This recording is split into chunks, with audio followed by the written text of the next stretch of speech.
Thank you very much for being with us. It's a good time for this country, whether you have the hottest country anywhere in the world. I think you're hearing it from a lot of people, not just from me. We're doing very well in so many ways. And the gentleman on my right, we recruited him. We tried to get the best person. We got a man that you'll hear in a second has done an amazing job with respect to Social Security.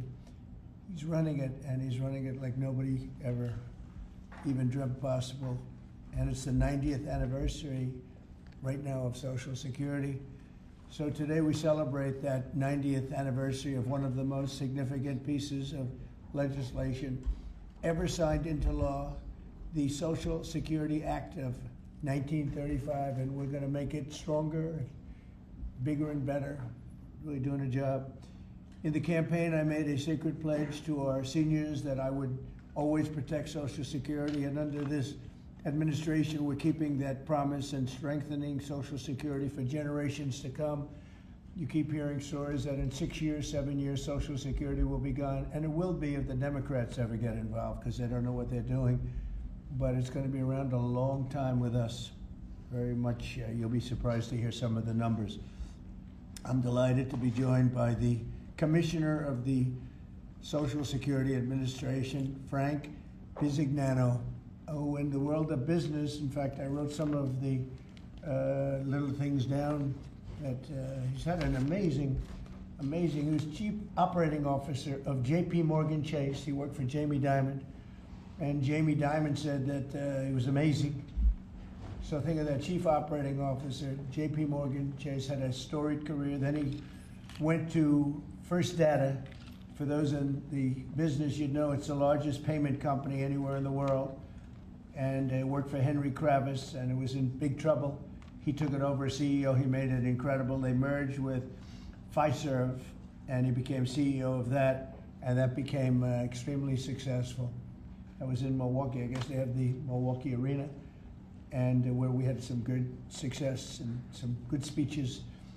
But he's a really legendary guy, and he wanted to do this. I mean, he just wanted to straighten out Social Security because he loves our country.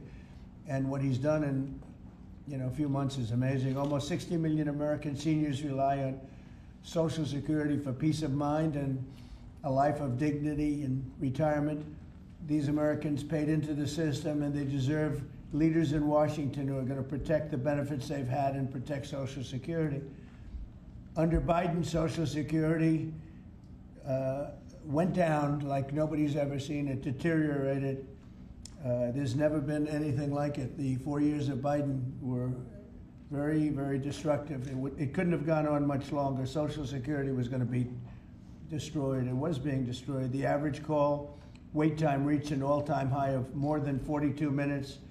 Field office wait times were at 32 minutes, which is unheard of, and the disability claims backlog was the longest ever in recorded history. In other words, it was run just like the country was run. It was run really badly.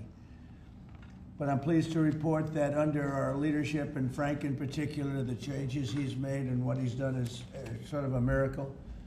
Sort of like what happened with the country as a whole. Field office wait times are now down 30% since last year, and it looks like it's going to a total record number. And the record was set in a long time ago when the world was a lot different place. We're gonna beat that record. Call wait times are down 73% while serving twice as many customers per day. The disability claims backlog is down 26%, and seniors now have 24/7 online access to their accounts, which they never had before, whereas under Biden, the website was down 29 hours a week for maintenance purposes. It was essentially not open very much. They were always maintaining it, but they didn't know what the hell they were doing. They had a person running that had no idea what they were doing.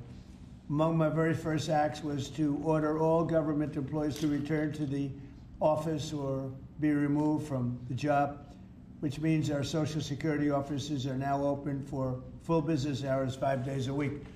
So unlike being shut down all the time, we're open at record levels also. We're making it really great for the people that want and demand Social Security, and they paid into the system. They deserve it. Last month, I signed one big, beautiful bill and allowed no tax on Social Security for our great seniors, okay? So how's that? Not bad, right?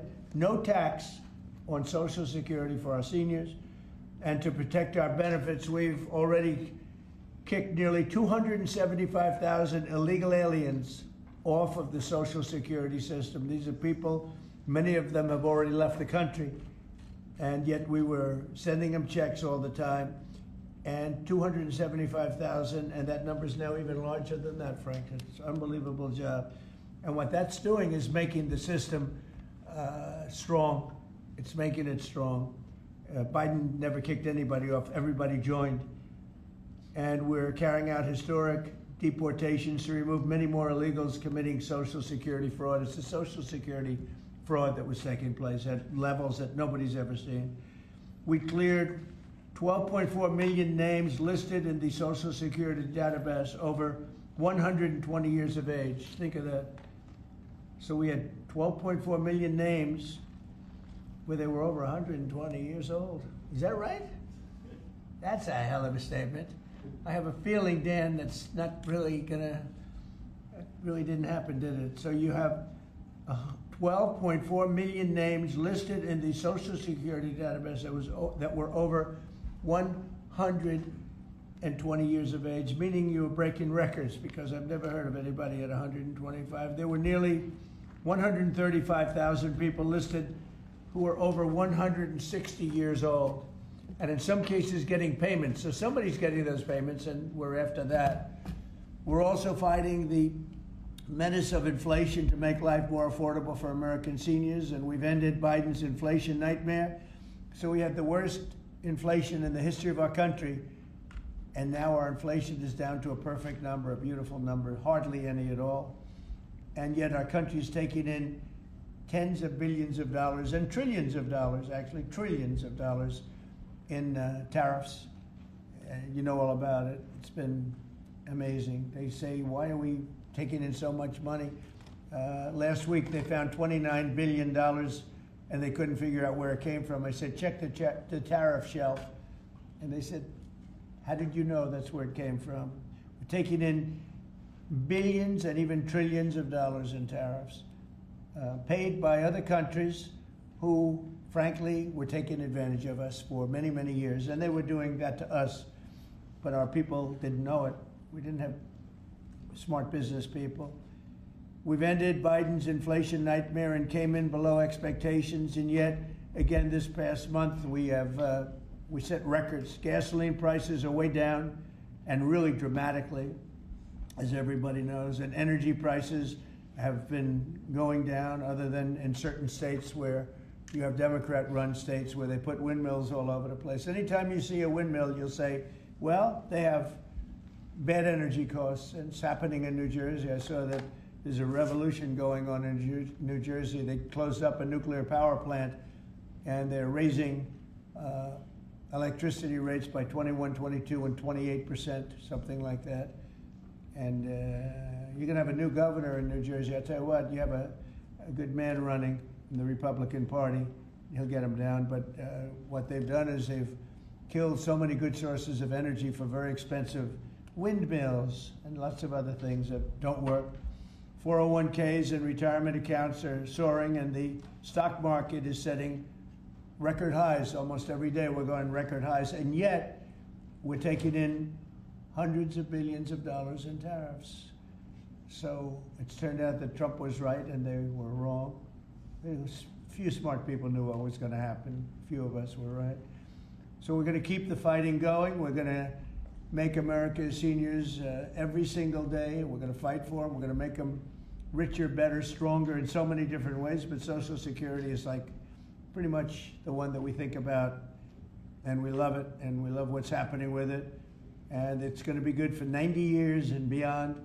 Again, you were given only a short period of time. Social Security was supposed to be like down. Had they won the election, Social Security would have defaulted during Biden or Kamala's election, whoever they so chose, two beauties. And now what I'd like to do is ask Frank to say a few words. Again, This is a man with a really storied past. He's one of the most successful anywhere in the world. What he did at J.P. Morgan Chase and what he did for Henry Kravis and all of the others are like legendary stories. And he just wanted to do this. He's making about a tiny fraction, I would say, a tiny fraction of what you used to make. But he didn't care. He wanted to do it. He made a lot of money.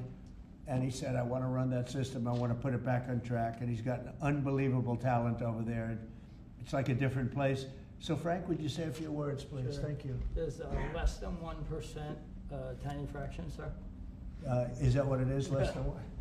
That's a tiny That's fraction. an honor. It's an honor. It is an honor. And I'd like to start off by thanking the President for his tireless effort in running the country, in what he's done across the country, meeting every commitment.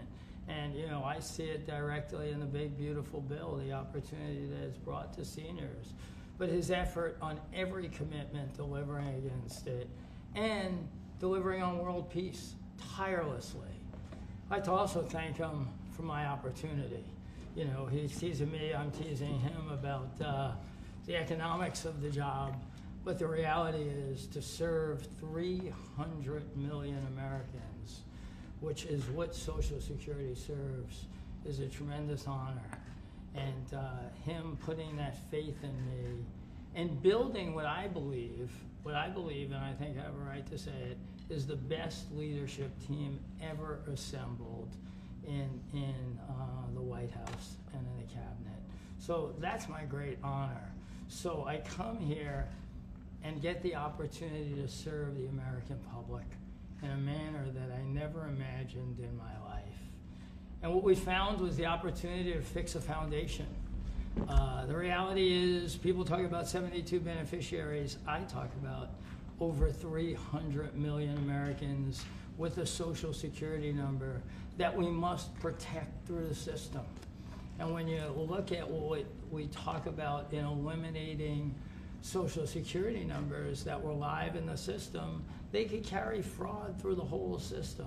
So the first thing was root out fraud, waste, and abuse. But while doing it, the best way to be more efficient is provide more accurate payments and better service. And you heard the numbers. I think the most staggering number is that we had a website that was down 29 hours. This will be a digital-first agency, and we are building my SSA accounts. That's the digital account. And we have a bold goal of 200 million Americans to have a digital SSA account by the end of next year. It will happen. Just like we had a bold goal of single-digit wait time on the calls when they were at 40 minutes. And we did that. This is my 100th day. We did that within 90 days, right? Get the web up and running, bring technology to our field offices, use digital presence to answer, and serve the American public. That's the job. When we do all that, then we'll really know the answer to if we have a hole, right? I was presented in my second week on the job with $18 billion in errors by the Inspector General. It was public. In less than a month, we solved $9 billion of it. So that's the type of swift action we can take, right? You see the things like the big, beautiful bill for the seniors. You see better digital services. You see field office wait times down. If you make an appointment to have a field office visit, it now happens in 6 minutes. Unprecedented. We are serving more people and delivering more than was ever delivered before in a manner with the highest possible quality, and we've just begun. You should expect this to be a great digital-first agency. My commitment to make this happen is as deep as the President's commitment to make the world a great place. And you see the fabulous job happening here across America and what he's doing in the world. You should expect Social Security, just like the President. I thank him for making America great again. It's happening. Social Security will be great again. You have my commitment. Thank you, Mr. President. Thank you very much, Frank. I'm going to sign the new proclamation, please.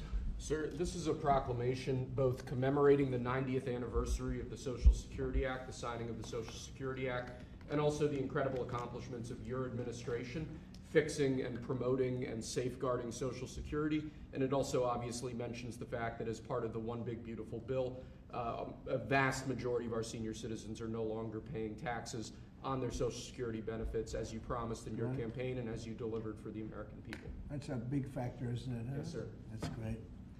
I think they're very happy about it, too. They're very happy about a lot of things. Good job, Frank. Thank you, sir. And Frank has brought with him some of the most talented people in business, and that were making, again, they were making a lot of money, but they made a lot of money. They had money they didn't have to make anymore, and they just want to do this. They want to have our country become strong and good, and that's what's happening. And we're doing that in a lot of locations, a lot of areas. You deal with some of the people that are commissioners, that are secretaries of state, secretaries of treasury and of commerce, people that were really, really successful people. And they gave all that up to make a very small amount of money. They don't even consider it a fraction. You say 1%, less than 1%. That's pretty good. That's a big pay cut. But Frank is one of the most outstanding of all. His career has been incredible, and you just have to look at what happened at J.P. Morgan Chase and look at what happened with First Data. First Data was the biggest company of its kind in the world, but it was not going to make it. He went in, and it became a tremendous success. And merged into another company, and he became the head of that company.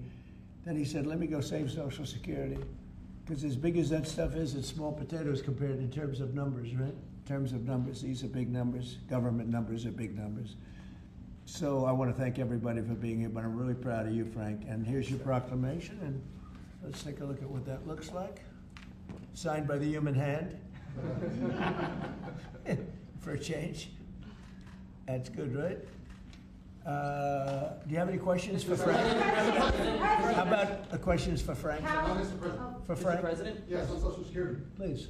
First and foremost, this was a major campaign promise that you had. 2023, it was one of the first Agenda 47s that you put out. It was titled, We Must Protect Medicare and Social Security. Why was this important for both of you to get done, and given the fact that it'll impact millions of lives?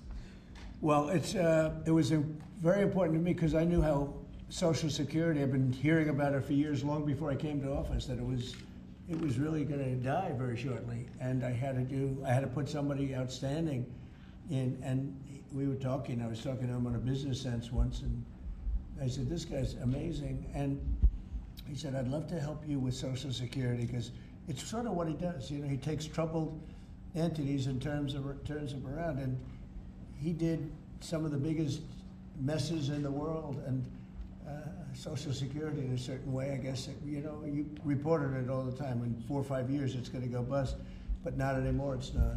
And he's got it turned around so well. The proclamation helps. All of the things we've done help. And he's finding such tremendous fraud where we have illegal aliens. We have people that don't even exist on Social Security now. They don't exist. And what it does, it makes it totally secure and powerful for the people that are on it and need it. And we're very proud of the job he's done, one of the best. Kara Castro from Lindell TV. How are you today, sir? Democrats like Bernie Sanders and Elizabeth Warren continue to peddle the lie and the claim that you're trying to cut Social Security, despite your repeated promises to protect it. Why do you think they keep pushing this misinformation and literally terrorizing the elderly in America that sadly keep watching the very misleading mainstream media? I love your question. I should have called you almost first, but I love his questions also, always.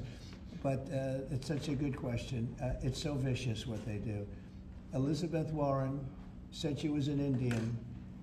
We call her Pocahontas. She's a liar. She lied her whole career. Based on the fact that she was an Indian, she was able to get into certain colleges, get certain jobs, get into certain universities to work there. She's a liar and a mean person. She's a nut job. I watched her the other night. She's all hopped up endorsing a communist in New York City. and she was all excited and jumping up and down. She's got to take a drug test. She really does. She's got to take a drug test. There's no way somebody can act that way and be normal. What she's done to our financial institutions, he destroys people. You know that you had a lot of great banks in the Midwest and banks that loaned to farmers and others, and they went out of business. She put them out of business. Stone cold mean. Banks that were open 150 years, family banks that supplied the farmers and manufacturers and others, and she put them out of business. She's a mean, horrible human being. Bernie Sanders is Bernie Sanders. I don't mind him so much. He's just a liberal guy, very liberal guy. He's a wacky guy. He's still sharp. I got to tell you, you know, he's 86 or 87 or something.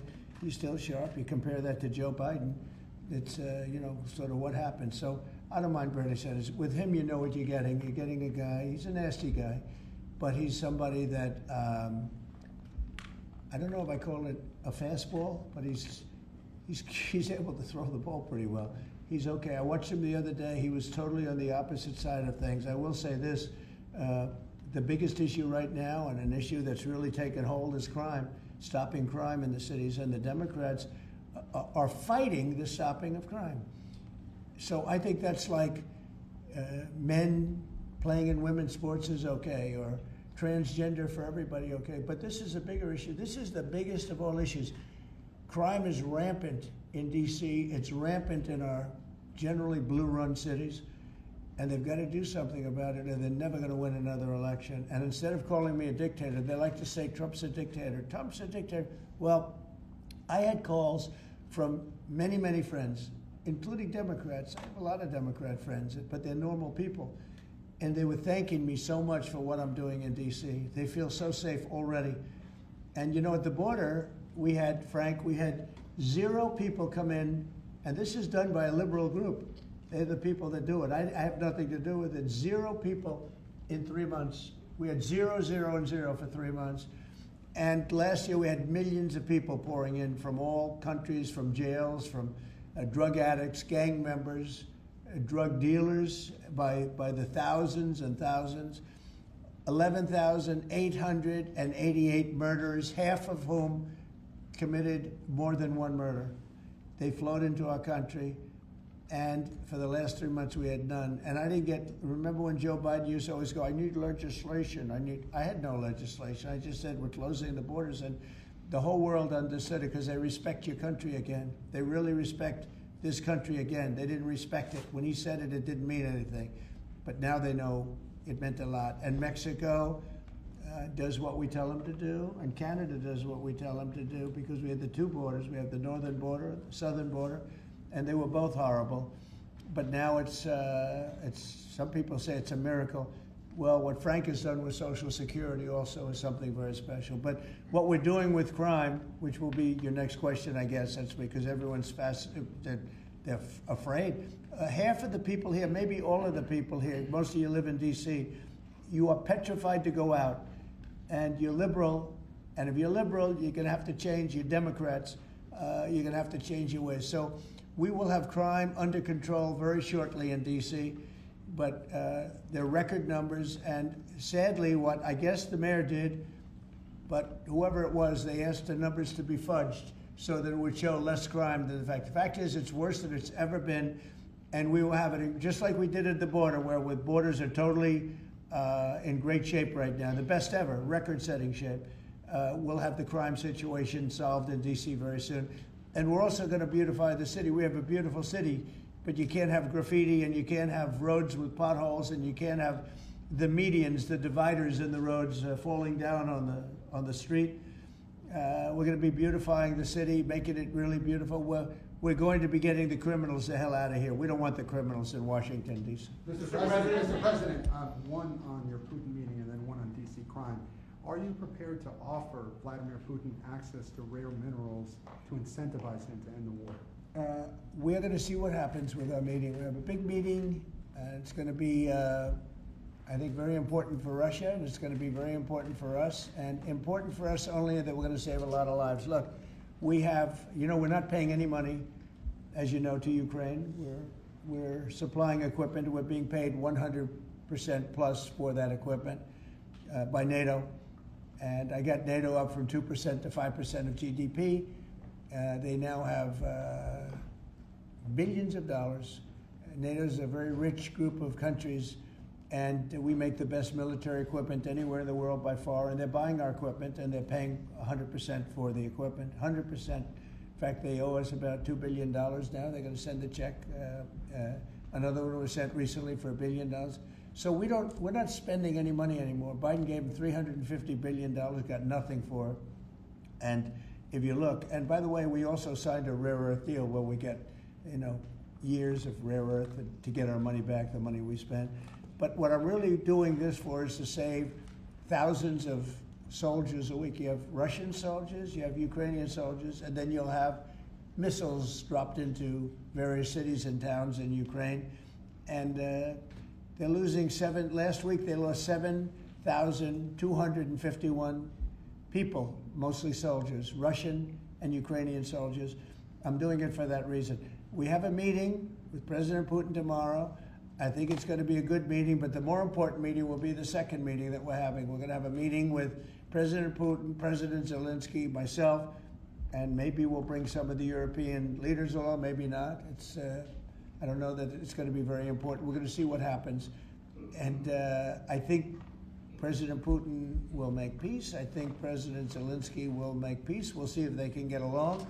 And if they can, it'll be great. I've solved 6 wars in the last 6 months, a little more than 6 months now, and I'm very proud of it. I thought the easiest one would be this one. It's actually the most difficult. We had one war raging, as you know, for 37 years. One in the Congo with Rwanda was raging for 31 years. We solved 6 of them, made peace, not just solved them, we made peace. If you look at Pakistan and India, planes were being knocked out of the air. 6 or 7 planes came down. They were ready to go. Maybe nuclear, we solved that. I thought this would be maybe an easier one. It never made sense, this war. It would have never happened when I was president. If I were president, this war would have never happened. But millions of people have been killed.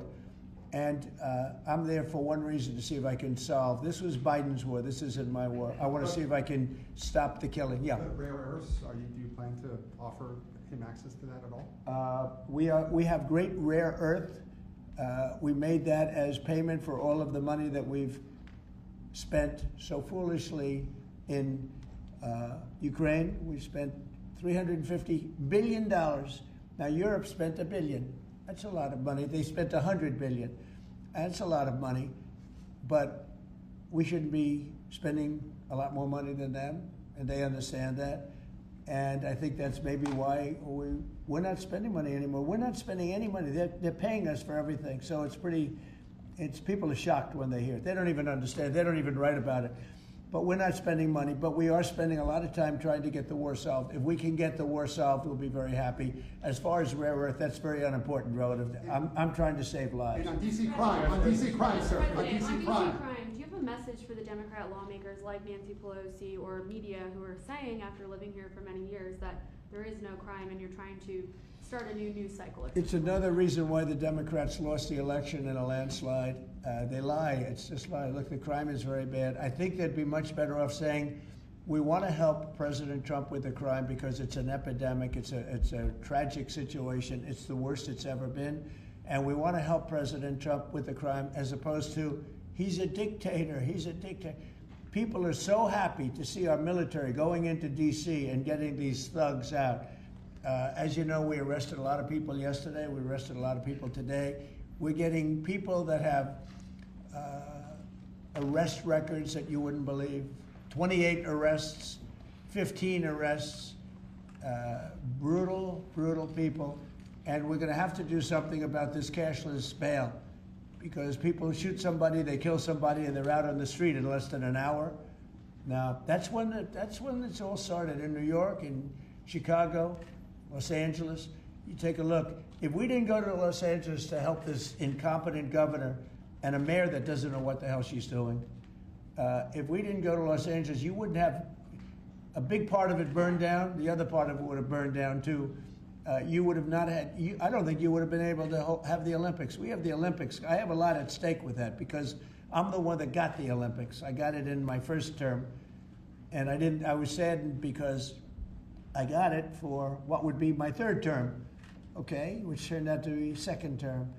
And the Olympics, it's a great honor, but I felt badly because I said I won't be president when the Olympics came. Well, through circumstance, I am president. I want to make sure the Olympics is great, the World Cup is great, and the 250, maybe the most important of all, is the 250-year celebration is great.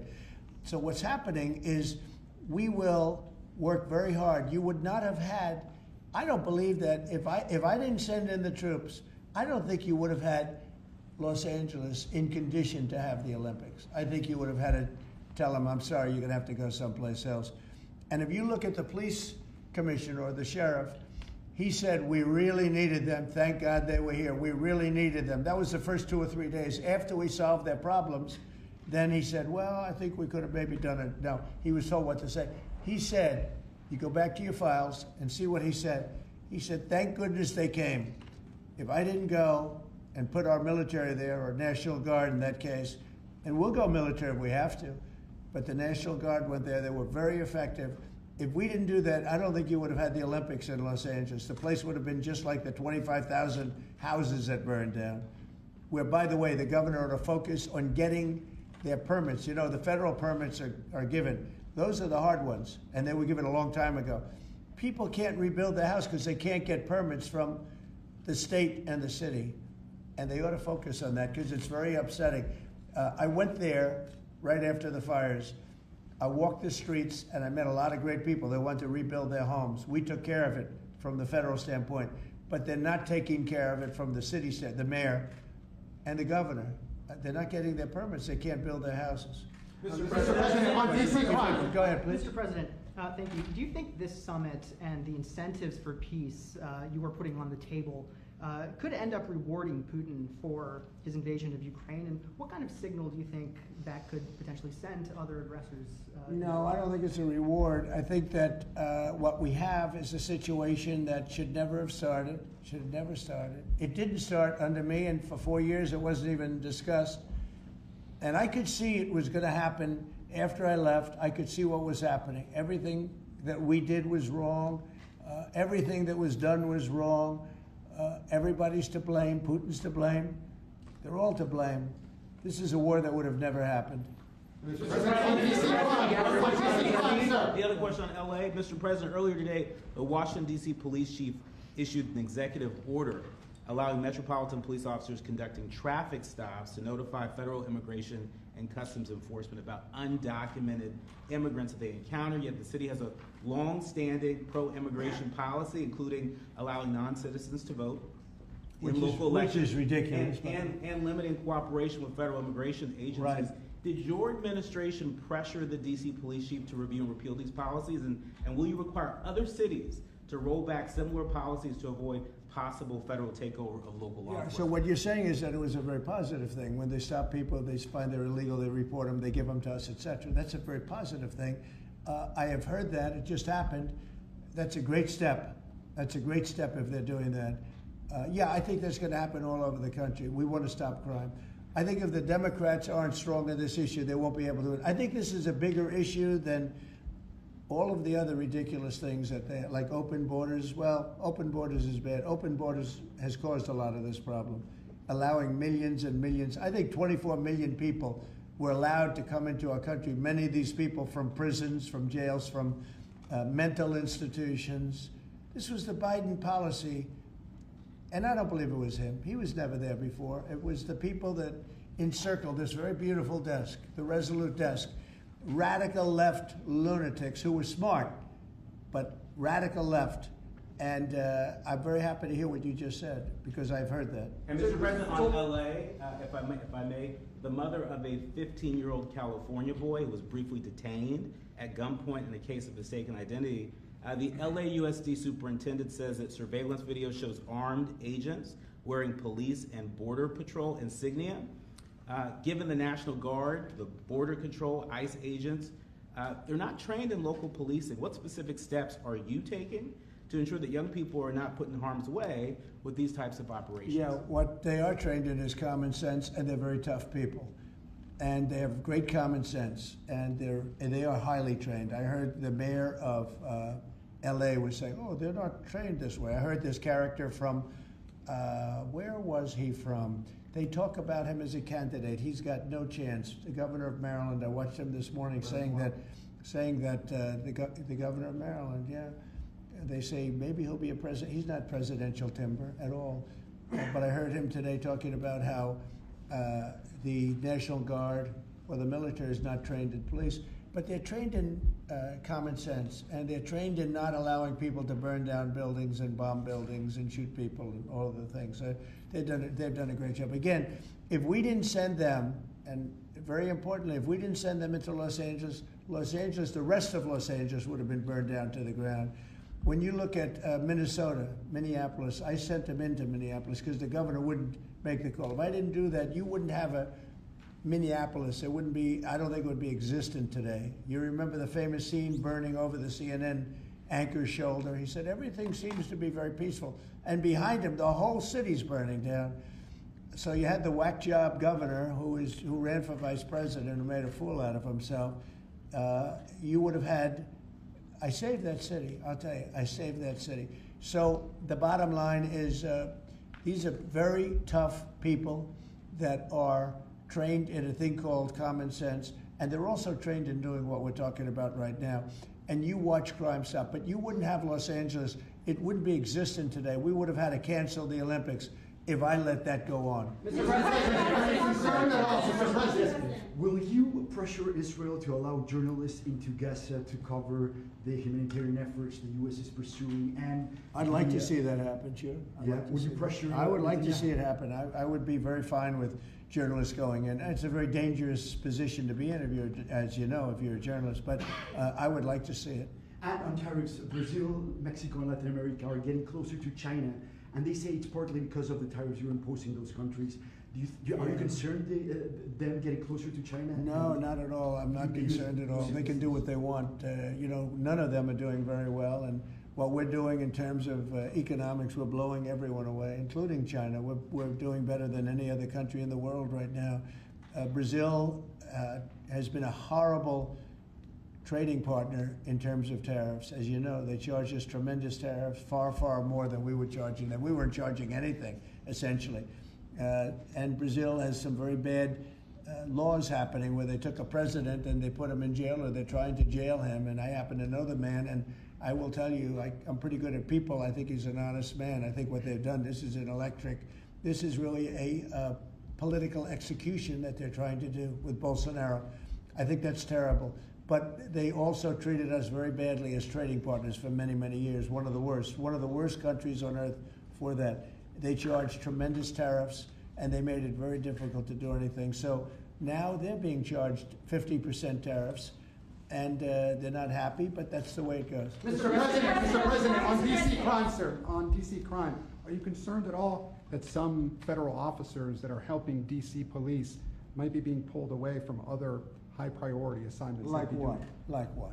Terrorism, for example. Oh, really? Terrorism? They'll stop terrorism as part of what they're doing right now. No. The soldiers that we have, first of all, we have plenty of them, long beyond what that you have here. We're just using a very small force. You know, in Washington, D.C., they have thousands of police. They have a lot of police, but the police weren't allowed to do their job. We have a lot of great ones, and you have some that weren't so good, to be honest, but they weren't allowed to do their job. But now they are allowed to do their job, and essentially it's only 2 days, but you look at the numbers already, they're dropping, and no, they're not being pulled off for anything. Mr. Mr. President, President, as you know, Tulsi there were some Gabbard very concerning reports about crime statistics. Police are manipulating crime data to downplay crime in DC. Will the administration release its own crime statistics to counter their misinformation? And will those individuals who are intentionally misrepresenting crime data and fudging the books, like you said, be penalized for endangering the public? They are under investigation right now. They are giving us phony crime stats, just like they gave other stats in the financial world, but they're phony crime stats.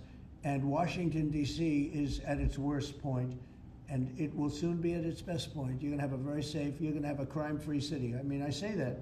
You're going to have virtually a crime-free city. And these are strong men, but the criminals are strong men and women, but they're strong men. And These are people that don't play games. We're not playing games. These are criminals we're dealing with. And they treated people. They took one of the people that worked for us the other day. You saw the beating, the pounding, 10 against 1. And they pounded the hell out of him. He's lucky to be alive. He's barely, almost killed. And we're not going to have that happening, please. Tulsi Gabbard declassified more documents last night related to the Russiagate Good. hoax. She's doing a great job, by the way. That was another fake story. I'm very happy with the job she's doing. That's right. They declassified some terrible documents talking about Democrats and what they did. Yeah. Radical left lunatics. It showed that then DNI James Clapper sent out emails to IC officials saying that it would be a team sport to push then the debunked 2017 ICA report, and that it might need them to compromise on their normal modalities. What's your reaction to the latest declassification, and in your view, sir, what does real accountability look like for the players It's involved? incredible what we're finding. Absolute proof of guilt. And we'll see what happens. But Clapper and Comey and that whole group of criminals, they're criminals. And they made it very tough. You know, they did the fake Russia witch hunt that lasted for 2 years.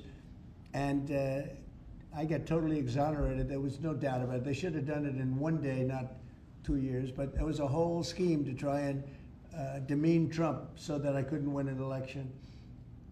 And that is a criminal group of people. They're sick people, and they're criminals, and they should be taken care of. Mr. President, does Putin have a strong hand tomorrow? Well, he came to our country, and I heard CNN fake news talking about that was a big win for him. Normally, you would say the opposite, but they said, oh, it's a big win that he came here. Normally, it would say the opposite, he came here. I think that President Putin would like to see a deal. I think if I weren't president, he would take over all of Ukraine. It's a war that should have never happened. Mr. President, If I weren't president, in my opinion, he would much rather take over all of Ukraine. But I am president, and he's not going to mess around with me. Mr. President, on Russia, Mr. President, would you support or agree to reducing NATO troops in Europe, in countries like Poland, in order to get Russia to agree to a peace deal?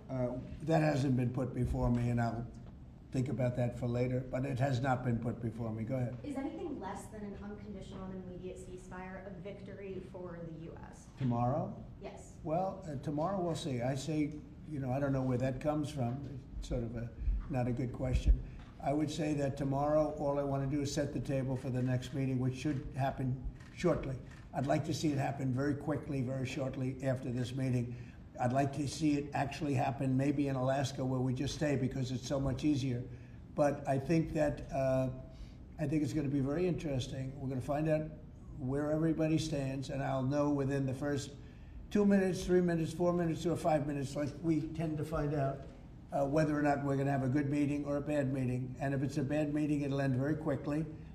And if it's a good meeting, we're going to end up getting peace in the pretty near future, okay? How about one more? Thank you, Mr. President. On the Smithsonian, I know that your administration is seeking to weed out a lot of this left-wing spin that's in the museums, but we're seeing from people like Brian Stelter or other commentators that they're insinuating that you are trying to change history according to your narrative. What's your response to that, and is there anything you'd particularly like to Well, we want the museums to treat our country fairly. We want the museums to talk about the history of our country in a fair manner, not in a woke manner or in a racist manner, which is what many of them, not all of them, but many of them are doing. Our museums have an obligation to represent what happened in our country over the years, good and bad, but what happened over the years in an accurate way. Thank you very much, everybody. Thank you, press. Thank you, press. Thank you. Thanks, guys. Headed out right here. Thank you, press. Thanks, guys. Head out right this way. Right this way. Thanks, guys. Keep coming. You see the video of the sandwich thrown at the officer? Thanks, guys. Thanks, guys. Thank you, press. Thank you very much. Thanks, guys. Thank you, press.